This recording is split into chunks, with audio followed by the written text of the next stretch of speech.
থেকে মুক্ত হওয়া তরুণী স্বাভাবিক জীবনে ফিরে আসার ইচ্ছে প্রকাশের পাশাপাশি এক্ষেত্রে সবার সহযোগিতা চেয়েছেন।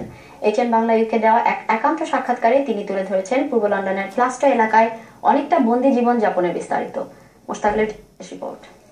উন্নত দেশে উন্নত জীবনযাত্রা এমন অভিলাষ প্রতিটি মানুষের, যারা অনুন্নত অর্থাৎ গরিব দেশে বসবাস করেন।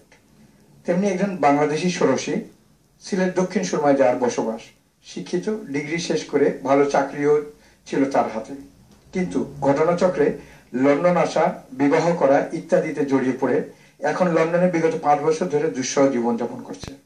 উনার ফোন থেকে আমাকে কথা বলার সুযোগ দেওয়া হতো না। উনার ফোনগুলা সব খুবই আমার কাছ থেকে সরিয়ে রাখতেন। আমি শুধু ঘরের ভিতর জানি আর গার্ডেনটা জানি, এর বাইরে আমি কিছু জানি না। নিজ চোখে না দেখে অন্যের ফটো দেখেই টেলিফোনে বিয়ে করে ফেললেন লন্ডনে একজনকে। লন্ডন এসে এখন দেশে হারা। 1 বছরের মতো যোগাযোগ করেন এবং বিভিন্ন আবেগপ্রবণ কথা বলেন।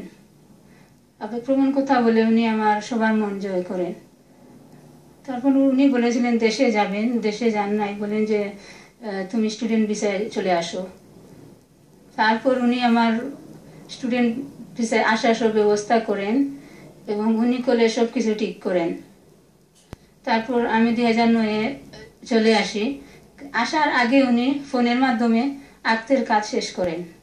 5 বছরের দুঃসহ জীবনযাপনের অবসান ঘটল সোমবার 2 জুন পুলিশের সাহায্যে।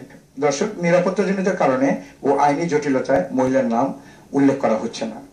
কিভাবে মুক্ত হলেন এমন প্রশ্নের উত্তরে চিঠিটা আমি নেক্সট ডোরে একজন বাঙালি মহিলা, উনার কাছে প্রায় 2-3 মাসে চিঠিটা আমি লিখেছি চুরি করে করে, কারণ যদি তারা দেখে ফেলেন তাহলে আমার উপর আরো অত্যাচার চলবে। তারপরে চিঠিটা দেওয়ার পর এই চিঠিটা আমি নম্বর দিয়েছিলাম সৌদি আরব আমার ভাইয়ের, যে এই নাম্বার দিয়ে ফোন করে আমার অবস্থাটা একটু জানাবেন আপু। তখন উনি হয়তো আমার ভাইয়ের সাথে যোগাযোগ করেছেন আর ভাই হয়তো ওদের সাথে যোগাযোগ করেছেন। সর্বশেষে তার কাছে জানতে চাওয়া হয়েছিল পরবর্তী করণীয় কি। সবার সহযোগিতা চাই, ডোমেস্টিক ভায়োলেন্স হেল্পার আর যত রকম সংস্থা আছে তার আপনাদের সহযোগিতা চাই, আর মিডিয়ার সহযোগিতা চাই। অপরদিকে এলাকার যার সহায়তায় ওই মহিলা উদ্ধার পেলেন, তিনি বললেন, আমি এই মেয়েটারে চিঠি পাইয়া এত নান্দন মানুষের কাছ থেকে পাওয়ার পরে আমি মেয়েটার এক্সপ্লোরার চেষ্টা করছি এবং ইনশাল্লাহ পুলিশের সাহায্য মেয়েটার এক্স হয়েছে।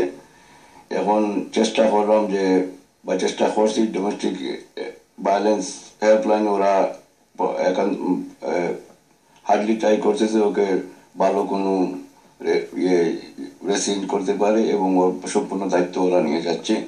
ভাবিয়া করিও কাজ, করিয়া ভাবিও না, এমন প্রবাদ বাক্য আবারও মনে করিয়ে দেয় এই দুর্ঘটনাকে। Mostak Babul, ATN Bangla UK, London.